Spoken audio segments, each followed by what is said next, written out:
IT job కోసం try చేస్తున్నారా? Coding tutor లో ట్రైనింగ్ తో పాటు స్టైఫండ్ అండ్ 100% జాబ్ గ్యారంటీ.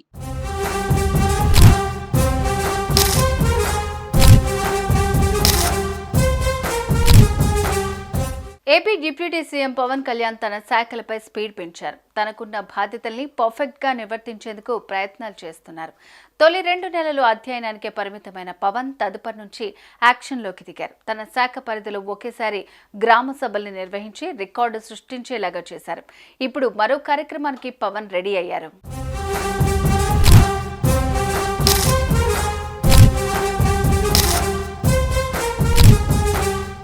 ఉప ముఖ్యమంత్రిగా పవన్ కు కేటాయించిన శాఖల్లో పంచాయతీరాజ్, అటవీ శాఖలు కీలకమైనవి. తొలుత పంచాయతీ తీర్లపై దృష్టి పెట్టిన పవన్ గ్రామీణ స్థాయిలో పనులు పరుగులు పెట్టేలాగా, గ్రామ సమస్యలు పట్టేలాగా ఆయన గ్రామ సభలకు శ్రీకారం చుట్టారు.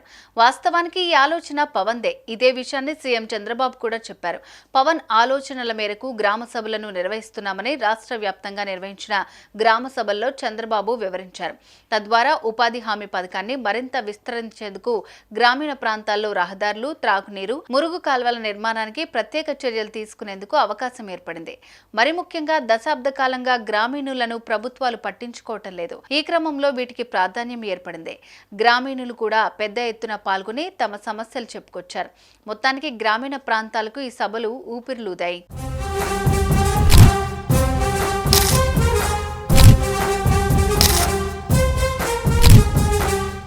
గ్రామ సభలు సక్సెస్ కావడంతో మరో కార్యక్రమానికి డిప్యూటీ సీఎం పవన్ రెడీ అయ్యారు.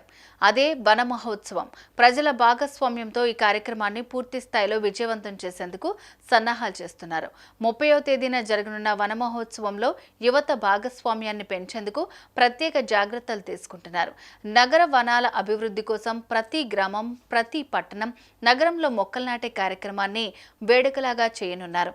ఇప్పటికే నగరాలు, పట్టణ ప్రాంతాల్లో నగర వనాలు అభివృద్ధికి కేంద్ర ప్రభుత్వం నిధులు మంజూరు చేసింది.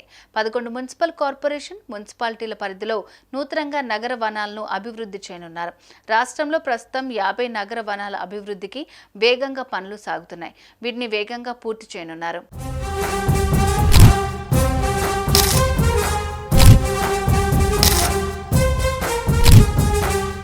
పవన్ కళ్యాణ్ తనకు కేటాయించిన అటవీ, పంచాయతీరాజ్, పర్యావరణ శాఖల విషయంలో తనదైన ముద్ర వేసేందుకు ప్రయత్నాలు చేస్తున్నారు.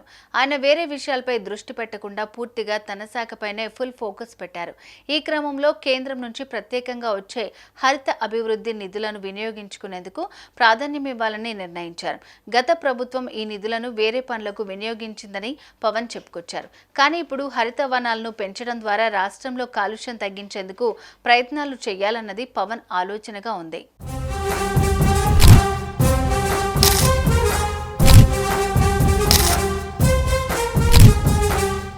మొత్తానికి ఈ నెల 30న మరో కీలక కార్యక్రమానికి శ్రీకారం చుట్టనున్నారు డిప్యూటీ సీఎం పవన్.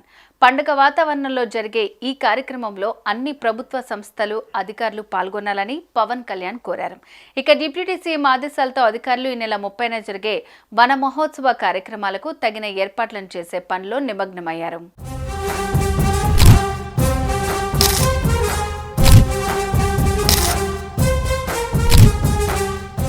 సుమన్ టీవీలో మీ పర్సనల్ అండ్ బిజినెస్ ప్రమోషన్స్ కోసం కింది నెంబర్కి కాంటాక్ట్ చేయండి.